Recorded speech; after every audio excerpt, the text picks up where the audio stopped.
Emotional story. मैं माँ हूँ। कामिनी निर्विकार भाव से बैठी शून्य में ताक रही थी। सामने रखी हुई चाय कब की ठंडी हो चुकी थी। कल तक जिस घर में हंसी मजाक ठहाकों की आवाजें गूंजती थी, रसोई खुशबू से तर रहती, कहीं बेटी की साड़ियां बिखरी होती तो कहीं सलवार कमीज, कभी कौन सी फिल्म देखने जाना है इस पर भारी डिस्कशन होता, कभी अगली छुट्टियों की प्लानिंग। पर आज पूरे घर में गहरी चुप्पी थी। कामिनी के कानों में अचानक बेटी और नातिन की आवाज गूंजने लगती, पर नजरें उठाकर देखती तो साय साय करता उदास घर खाने को दौड़ रहा था। गहरा सन्नाटा पसरा हुआ था चारों ओर, ठीक कामिनी के अंतर्मन की तरह। कामिनी ने गहरी सांस ली और उठ खड़ी हुई। बालकनी में टहलते हुए कामिनी ने नीचे देखा। बगीचे में खेलते हुए बच्चों को देखकर फिर स्वीटी की याद आ गई। एक भूख सी उठी भीतर से जो उसकी आंखें भिगो गई। बिल्कुल नीरू पर गई है स्वीटी। हाँ, नीरू भी तो इतनी ही थी जब उसकी गोद में आई थी। वक्त पंख लगाए कैसे उड़ जाता है पता ही नहीं चलता। कामिनी बालकनी में रखी आराम कुर्सी पर आंखें मूंद कर बैठ गई। क्या दीदी, आपने चाय भी नहीं ली? तबीयत तो ठीक है ना आपकी? रीमा ने कंधे पर हाथ रखते हुए अपनत्व से पूछा। हाँ, बिल्कुल ठीक है, कामिनी अचकचा कर बोली। दूसरी चाय बना दूं दीदी? कामिनी गहरी सोच में डूबी हुई थी, उसने कोई जवाब नहीं दिया। क्या बात है दीदी? लगता है आपको नीरू की याद आ रही है। रीमा वर्षों से कामिनी के पास काम करती थी, भली भांति जानती थी कि उसके मन में क्या चल रहा है। अरे नहीं री, कामिनी ने जबरदस्ती मुस्कुराने की प्रयास किया। बेटी तो होती ही पराया धन है। मैं तो खुश हूँ, ऐसा योग्य दामाद और नातिन का सुख लिखा है मेरे भाग्य में। मैं तो अगर दिया लेकर ढूंढती तब भी ऐसा दामाद न ढूंढ पाती। ये तो नीरू की किस्मत है कि उसे ऐसा होनहार, व्यवहार कुशल, नेकदिल जीवन साथी मिला। चल थोड़ी सी कॉफी बना दे। रीमा को कॉफी का कहकर कामिनी अपने बेडरूम में आ गई। तकिया लेकर लेटी तो बंद आंखों के सामने अतीत चलचित्र की भांति संजीव हो उठा। पहला सीन।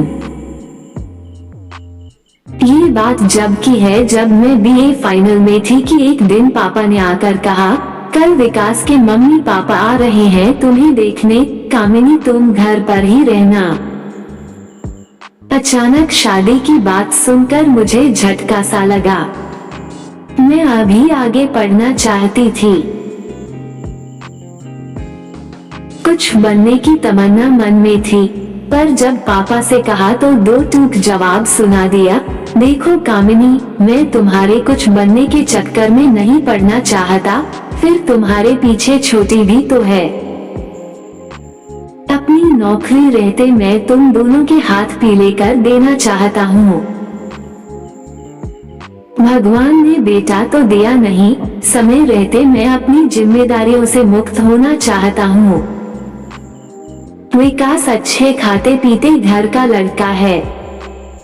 वो तो तुम सुंदर हो इसलिए बात बनी है, वरना उसके घर लड़की वालों की लाइन लगी है। पापा मुझे समझा रहे थे। मेरी आंखों के आगे अंधेरा छा गया, मेरे सपने चूर चूर हो गए थे। बहुत रोई थी उस दिन मैं। मुझे याद आए बचपन के वे दिन जब पापा मुझे राजकुमारी कहकर बुलाया करते थे। हम दो बहनें ही थी, पर पापा ने कभी हमें बेटे से कमतर नहीं माना था। पर आज पापा अक्सर कहते थे, देखना मेरी होनहार बेटियां मेरा नाम दुनिया में रोशन करेगी, मैं इन्हें IAS ऑफिसर बनाऊंगा। लाल बत्ती की गाड़ी में बैठकर जब ये जाएंगी तो दुनिया देखती रह जाएगी। पर मम्मी के जाने के बाद पापा बिल्कुल बदल गए। हमेशा हंसते रहने वाले पापा का स्वभाव चिड़चिड़ा हो गया था। उन्हें अपनी जिम्मेदारियों से निवृत्त होने की भी बहुत जल्दी थी। उन्हें लगता कहीं मेरी भी असमय मौत हो गई तो शायद ये भय उनके डिप्रेशन का कारण बन गया और ले गया हमारे तमाम सपनों को। मैंने और छोटी बहन दामिनी ने बहुत कोशिश की पर पापा को डिप्रेशन से बाहर नहीं निकाल पाए। अब तो घर में वही होता जो पापा कह देते। जिस दिन विकास अपने मम्मी पापा के साथ मुझे देखने आए उसी दिन मेरी और विकास की सगाई तय हो गई और परीक्षाएं खत्म होते ही विवाह। सब कुछ इतना आनंद फानंद में हुआ कि सोचने समझने का मौका ही नहीं मिला। वैसे विकास मुझे भी पसंद आया। लंबा कद, गौर वर्ण और उसका शायराना अंदाज। अब मेरे सपनों में था विकास और सिर्फ विकास। मेरे पापा से सारी शिकायतें भी रफा दफा हो गई थी। मुझे विकास से इश्क हो गया था। सच लड़कियां भी बड़ी अजीब होती है। उनकी जिंदगी में इश्क का मौसम आते ही वे सब कुछ ड्रॉप कर देती है। सारे सपने, ख्वाहिशें, तमन्नाएं कर देती है प्रेम के हवाले। I am in love। इस एक वाक्य के सहारे वो सब कुछ छोड़कर उस शख्स के साथ उड़ जाती है, सपनों के रंगीन आसमान में जिसे कल तक वो जानती तक नहीं थी। एक शख्स के मिलते ही नए सपने परवान चढ़ने लगते हैं। इंद्रधनुषी ख्वाहिशें नए सिरे से जिंदगी की फलसफा तय करने लगती है। पूरी दुनिया को उसी नजर से देखने लगती है जिन आंखों में उसे खुद के लिए प्यार दिखाई देता है। शादी के बाद ठीक ऐसा ही हाल मेरा भी था। विकास को देखकर दिन शुरू होता तो विकास की बाहों में रात। मैं वही पहनती जो विकास को पसंद था, वही करती जो विकास को पसंद आए।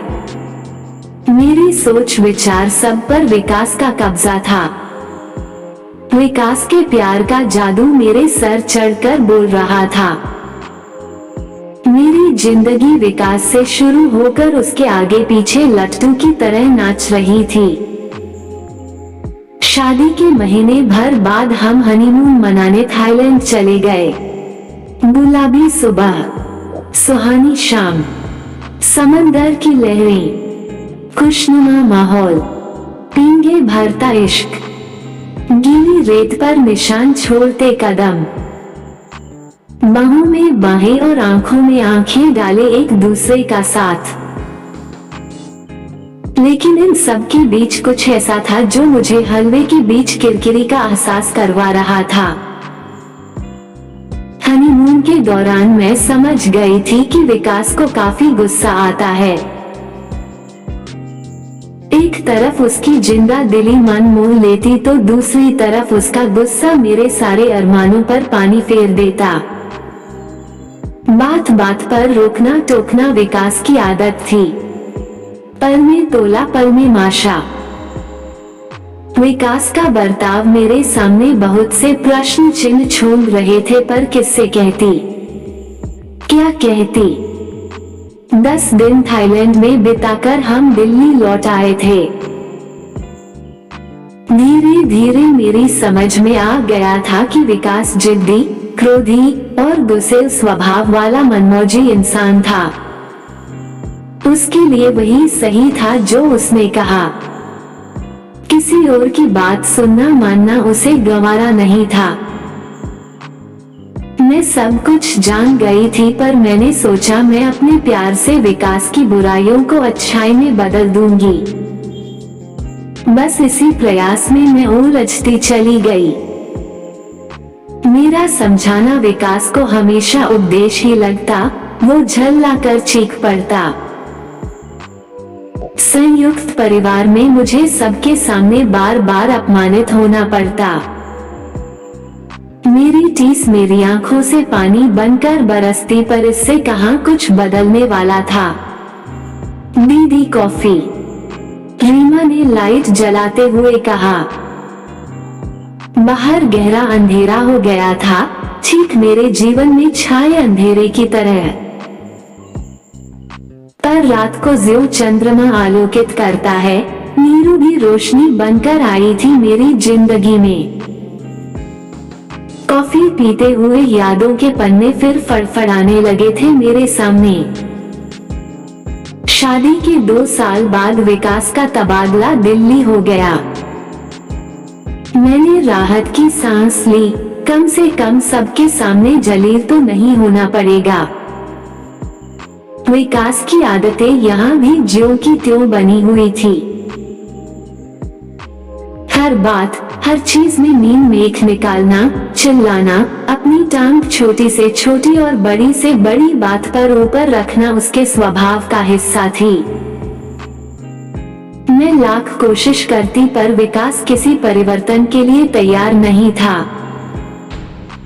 कभी कभी मेरा मन करता कि सब कुछ छोड़कर कहीं भाग जाऊं, कहीं दूर, बहुत दूर, पर कहां? ये ऐसा यक्ष प्रश्न था जिसका जवाब नहीं था मेरे पास। परंपरा की बेड़ियों में जकड़ा मेरा मन डोली में आने वाली सिर्फ अर्थी पर ही वापस जाती है कि आगे कुछ सोच ही नहीं पाता। दिन, महीने, साल यूं ही गुजरते जा रहे थे। धक्का मुक्की करते हुए सांसें चल रही थी।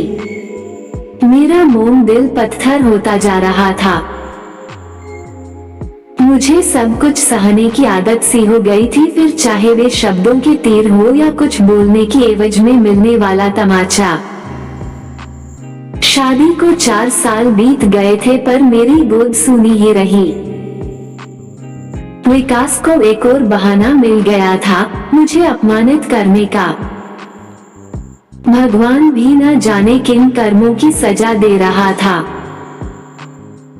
डॉक्टर ने तो सब कुछ नॉर्मल ही कहा था, पर हारे हुए जुआरी की तरह चुप रहना ही मेरी नियति बन गई थी। कॉफी खत्म कर टहलते हुए याद आया वो दिन जब नीरू मेरी जिंदगी में आई। दूसरा सीन। उस दिन सुबह आंख खुली तो लगा नीचे काफी शोर हो रहा है। मैंने बालकनी से देखा, पर माजरा समझ नहीं आया, तो फिर नीचे चली गई। पुलिस भी थी। पता चला किसी टैक्सी वाले की टैक्सी में कोई अपनी 1 साल की बेटी को छोड़ गया था। बच्ची उस भीड़ को देखकर लगातार रो रही थी। सब उस मासूम से तरह तरह के सवाल कर रहे थे, लेकिन वो उन सब अजनबियों को फटी फटी आंखों से देखती और फिर रोना शुरू कर देती। पुलिस अपनी पूछताछ कर रही थी, टैक्सी वाला अपनी अनभिज्ञता की कहानी कह रहा था। लोगों के कयास जारी थे, कोई माता पिता के भूलने की बात कहता, कोई जानबूझकर छोड़ देने की, कोई बेपरवाही के अन्य किस्से सुना रहा था, तो कोई भगवान की लीला बता रहा था। पर किसी को बच्ची की परवाह थी ऐसा नहीं लग रहा था। मैंने आगे बढ़कर बच्ची को गोद में ले लिया और फिर पास ही की पान की दुकान से टॉफी और बिस्किट खरीद दिए। बच्ची थोड़ा सा स्नेह पाकर चुप हो गई। मेरी ममता मुझे मजबूर कर रही थी। मैं लगातार उसके सर पर हाथ फिराती रही। पुलिस ने अपनी कार्यवाही समाप्त की और मेरी गोद से बच्ची को लेने लगी। मैं जैसे ही बच्ची उन्हें सौंपने लगी वो फिर से रोने लगी। अब मेरी ममता अपने चरम पर थी, मैं उसे रोते हुए नहीं देख पा रही थी। फूल सी नन्ही जान मेरी गोद से नीचे नहीं उतरना चाहती थी। उसने मेरी साड़ी का पल्लू कसकर पकड़ रखा था। मेरे भीतर की माँ ने बिना विकास की परवाह कहा, जब तक इसके माता पिता नहीं मिल जाते क्या मैं इसे अपने पास रख सकती हूँ। पुलिस वालों की तो जैसे बला टली, क्यों नहीं, जब इसके माँ बाप मिल जाएंगे हम इसे ले जाएंगे। मेरा नाम पता नोट कर पुलिस ने अपनी राह पकड़ी और मैंने अपनी।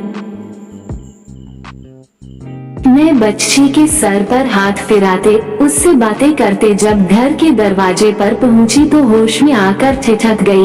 विकास दरवाजे पर ही खड़ा था। विकास में बच्ची अपने माता पिता से बिछुड़ गई है, बुरी तरह रो रही थी। तो मैंने किसी तरह थूक निगलते हुए मैंने कहा। विकास पांव पटकते हुए भीतर चला गया। आने वाले तूफान का अंदाजा हो चुका था मुझे, पर अब क्या, तीर तो तरकश से निकल चुका था। विकास पता नहीं क्या सलूक करती पुलिस इस मासूम के साथ, इसलिए इसे अपने साथ ले आई। क्यों ठीक ही किया ना मैंने, कहते हुए मेरी जुबान लड़खड़ा रही थी। बदन सूखे पत्ते की भांति कांप रहा था।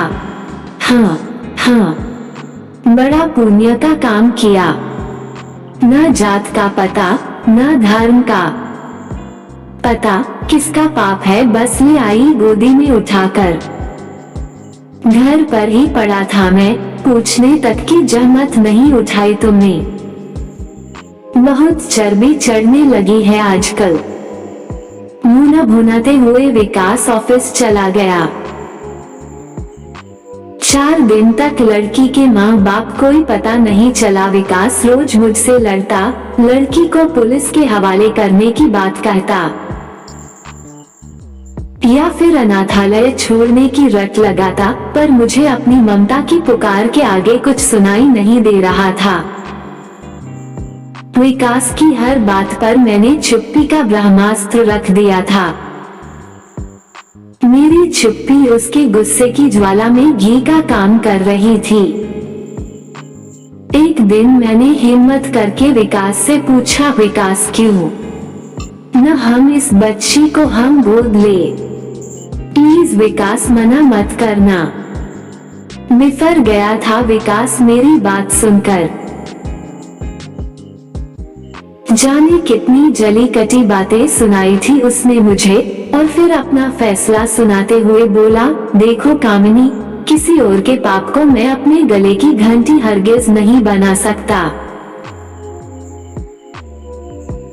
मैं 3 दिन के लिए कंपनी के काम से बाहर जा रहा हूँ। जब वापस आऊं तो ये पाप का लोथड़ा मुझे यहाँ दिखाई नहीं देना चाहिए, वरना ऊपर से नीचे फेंक दूंगा।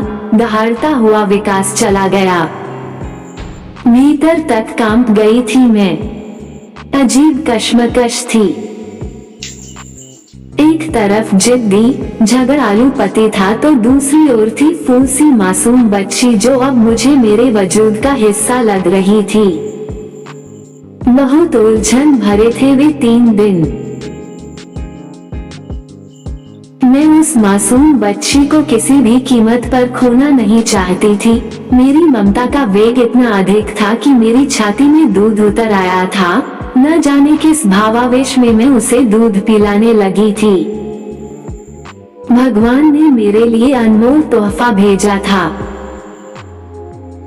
मेरी मन्नतें, प्रार्थनाएं, व्रत, उपवास सब पूरे हो गए थे, फिर भला कैसे छोड़ दूं डूबती नया की इस पतवार को।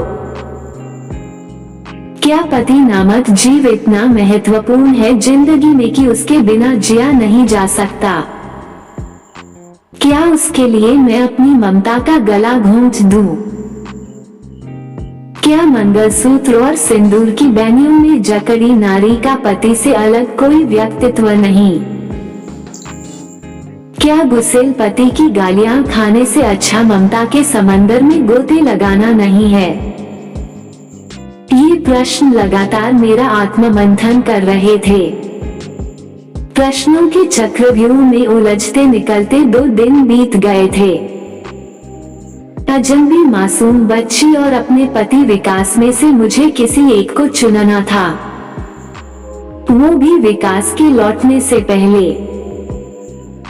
आखिर बहुत सोचने के बाद मैंने फैसला लिया कि मैं न तो इसे पुलिस के हवाले करूंगी, न ही इसे अनाथालय भेजूंगी। पत्नी बनकर बहुत जी ली, अब मां बनकर जीने की इच्छा और दृढ़ निश्चय ने मुझे जोश से भर दिया था। मैंने अपना सामान बांधा, जेवर और पैसे भी रख लिए। मैं जानती थी जब तक कोई स्थायी इंतजाम और नौकरी नहीं मिलती इन्हीं रूपों से काम चलाना होगा। विकास के नाम मैंने एक छोटा सा पत्र छोड़ दिया। विकास, मैं जा रही हूँ, पत्नी बनकर जी ली। मुझे नहीं लगता तुम्हें मेरी कोई खास जरूरत होगी। आज इस मासूम को मेरी जरूरत है। तुम इसे अपना नहीं सकते और मैं इसे छोड़ नहीं सकती, इसलिए जा रही हूँ। माँ बनकर जीना चाहती हूँ। तुम चाहो तो दूसरी शादी कर लेना। मैं कभी तुम्हारे पास लौटकर नहीं आऊंगी। मुझे जीने का मकसद मिल गया, मैं इसे खोना नहीं चाहती। मैं मां हूँ, कामिनी। इसके पश्चात दिल्ली से दूर महाराष्ट्र के इस छोटे से कस्बे में आ गई। अब सफेद साड़ी मेरे विधवा होने की पहचान थी। बेटी का नाम मैंने निरूपमा रखा था और उसके पिता की जगह के अग्रवाल भर दिया। बस यही थी मेरी तब की पहचान जो आज तक कायम है। यहाँ आकर मैंने छोटे बच्चों को पढ़ाना शुरू कर दिया। बाद में एक स्कूल में नौकरी मिल गई। नीरू और मैं साथ साथ स्कूल जाते। जिंदगी की आवश्यकताओं को पूरा करने जितनी आमदनी हो जाती थी, नीरू धीरे धीरे बड़ी हो रही थी। पढ़ने में वो काफी तेज थी, टेबल टेनिस खेलने में उसका कोई जवाब नहीं था। राज्य स्तरीय कई पुरस्कार उसे मिले थे। इसी दौरान उसकी मुलाकात संदीप से हुई, पहचान, दोस्ती और फिर प्यार में तब्दील हो गई और करीब 3 साल पहले मैंने शादी कर दी नीरू की। पिछले 10 दिन नीरू, संदीप और नातिन स्वीटी छुट्टियां मनाने आए थे मेरे पास। मैं आज पूरी तरह संतुष्ट हूँ, एक माँ के रूप में, नानी के रूप में। मेरे हाथ खुद बाखुद आसमान की ओर जुड़ गए। हे भगवान, मैं तेरी शुक्रगुजार हूँ। तूने मेरी गोद ममता से भर दी। मेरी सबसे बड़ी दौलत है मेरी बेटी नीरू। मैं बहुत खुशनसीब हूँ क्योंकि मैं एक माँ हूँ, केवल एक माँ। हाँ, केवल एक माँ। सोचते सोचते अपनी गीली आंखों को पोंछते हुए मेरी उंगलियां नीरू के नंबर डायल करने लगी।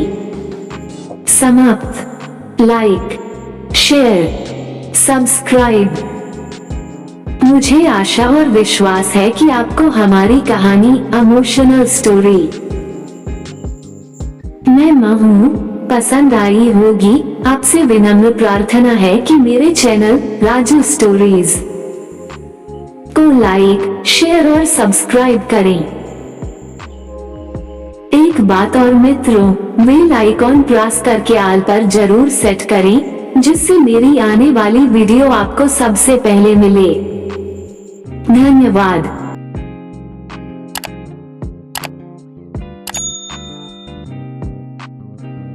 मेरा ये चैनल सब्सक्राइब करें और मेरे हर अपडेट आपको मिले, इसके लिए बेल आइकन जरूर दबाइएगा। आप सभी को मेरी ढेर सारी शुभकामनाएं।